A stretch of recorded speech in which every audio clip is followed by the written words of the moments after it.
भारी पड़ रहे हैं एलन मस्क के फैसले। ब्लू टिक पर मस्क के फैसले से बवाल। एक ट्वीट से हुआ अरबों का घाटा। माइक्रो ब्लॉगिंग प्लेटफॉर्म ट्विटर को जब से एलन मस्क ने खरीदा है, इसमें ढेरों बदलाव किए जा रहे हैं। मस्क के फैसले ट्विटर के कर्मचारियों पर ही भारी पड़ रहे थे, लेकिन पिछले कुछ दिनों में एलन मस्क के फैसले दूसरी कंपनियों को भी नुकसान पहुंचा रहे हैं। मस्क के पेड ट्विटर वेरिफिकेशन के फैसले ने पेप्सिको और नेस्ले जैसी कंपनियों को झटका दिया है, लेकिन एक ऐसी भी कंपनी है जिसको 1223 अरब का घाटा हुआ है। आइए जानते हैं पूरा मामला।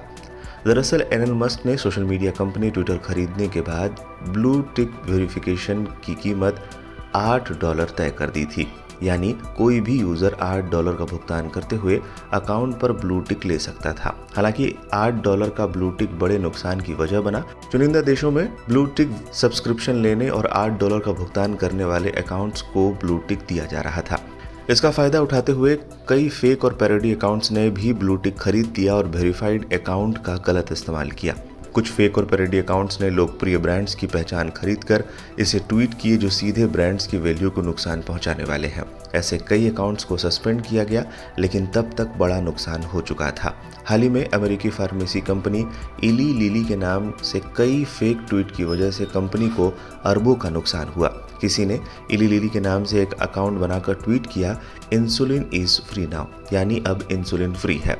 ये ट्वीट एक वेरीफाइड अकाउंट से किया गया था, जिसके कारण लोगों ने इसे सच मान लिया। इस ट्वीट के बाद कंपनी के शेयर लगभग 4.37% तक गिर गए और इनका मार्केट कैप करीब $15 अरब यानी लगभग 1223 अरब रुपए घट गया। जैसे ही कंपनी को इस फर्जी ट्वीट की जानकारी मिली, उन्होंने इसका स्पष्टीकरण जारी किया, मगर तब तक देर हो चुकी थी। कंपनी को भारी नुकसान हो चुका था। $8 देकर ब्लू टिक लेने वाले ढेरों फेक अकाउंट्स ने ऐसे ट्वीट्स किए जिन्हें देखकर हर कोई हैरान रह गया। पेप्सी नाम के फेक अकाउंट ने ट्वीट किया, कोक बेहतर है। नेस्ले नाम के फेक अकाउंट ने ट्वीट में लिखा, हम आपका पानी चुराते हैं और इसे आपको वापस बेचते हैं, LOL। इसी तरह फेक टेस्ला अकाउंट ने लिखा, ब्रेकिंग, एक दूसरी टेस्ला ने वर्ल्ड ट्रेड सेंटर को टक्कर मारी है। परेशानी की बात यह है कि इन सभी अकाउंट्स पर ब्लू टिक लगे हुए थे, जो अब तक ऑथेंटिक अकाउंट्स पर ही दिखते रहे हैं।